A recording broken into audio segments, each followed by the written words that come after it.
This is lesson 3 of the Scratch unit. We're going to look at using physical computing to control software. You're going to see there's some new keywords appeared, including makey, USB and ports. By the end of today, I want you to have been able to evaluate how hardware can link and control software.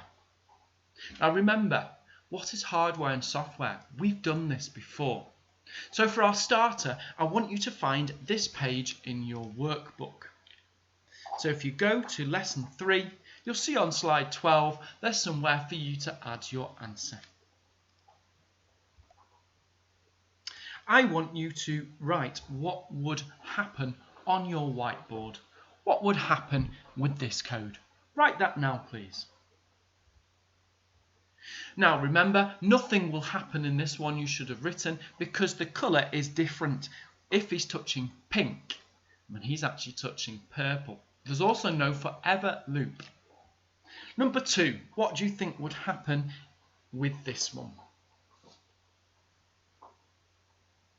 Write it down, and you should have written, it will say, I'm hungry for 2 seconds. What would happen in this one? Pretend there is a forever loop. Write your answer down on your screen now.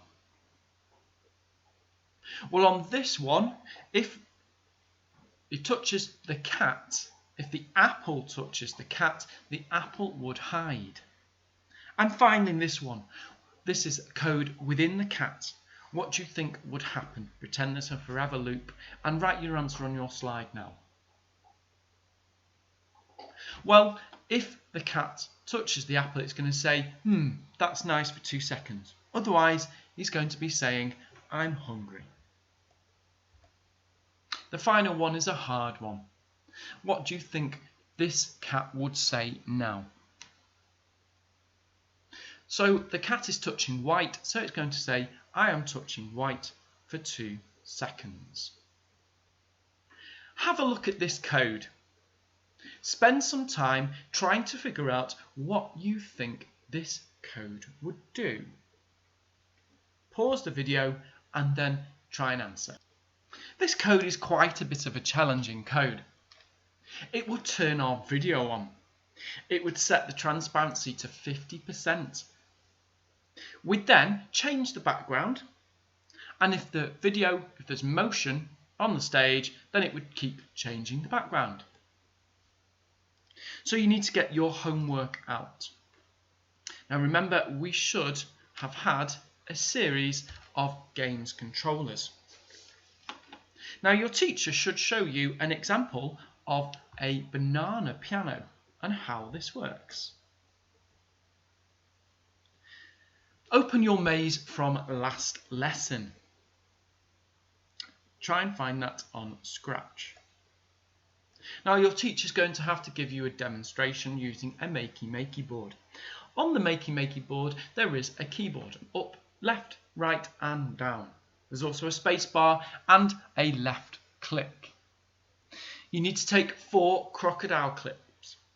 Link the end of each of the crocodile clips to your controllers, up, left, right and down. Link the other side of the crocodile clip to the makey board, so you're up, left, right and down. You'll need the red or white USB cable, and that will go into the top of your makey board, and then put the other end of it, the USB end, into your computer. The last thing you need is a 5th USB cable, a crocodile clip, sorry.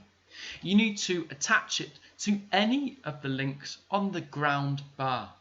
And you need to hold this, making sure the metal part is touching your left hand. So hold it in your hand.